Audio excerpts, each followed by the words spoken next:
We've had a lot of oil and gas from Russia in recent years.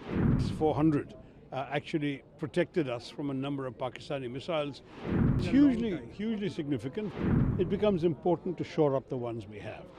There's a visit by President Putin as well. How do you make of this visit? Significance of because we have seen it's hugely significant. First of all, the relationship is a very important relationship, which has been for a long time. But in particular, in today's rather turbulent world, where so many relationships have become uncertain, it becomes important to shore up the ones we have.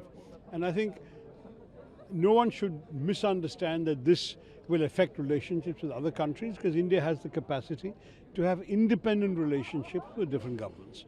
We are a nation that has always believed in sovereign autonomy. And our autonomy to decide our friendships, our partnerships, and our national interests is something that's very encoded in our DNA. Secondly, I will say that the value of Russian friendship is something that has been proven in recent years in particularly two domains.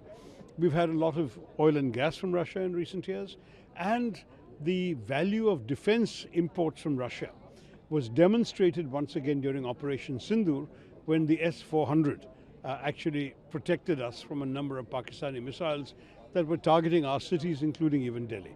So for us, this is not something to be taken lightly. It's an important relationship. I believe there's been a number of discussions that may culminate in some agreements. We'll find out tomorrow. But my own feeling is that if those agreements come through, that's part of strengthening a vital relationship, which in my mind does not come at the expense of relations with America or China or anybody else. We will have our independent relationships with all these countries, including Russia. I took the stand that, there may be useful things about the app, but it should be voluntary. And I think what the government seems to have announced is that they claim it was always intended to be voluntary, that it will be bundled onto the phones, but you can take it down. Now, whether it will be bundled on the phones is a different matter, because you know that some of the phone manufacturers are resistant to that idea. It may be best to just enhance awareness that this is the app, this is what it does for you. If you like it, download it, and I suspect a lot of people will download it on that basis. But the truth is that making anything compulsory in a democracy is always a troubling idea. It has to be really, Aadhaar is compulsory more or less. You can't live in India without an Aadhaar. It's a pain otherwise not to have one, right? So there are a few things which the government feels is essential for it, and the individual citizen feels is helpful to them. One day maybe Sanchar Sathi will be so widely downloaded that it will be like that.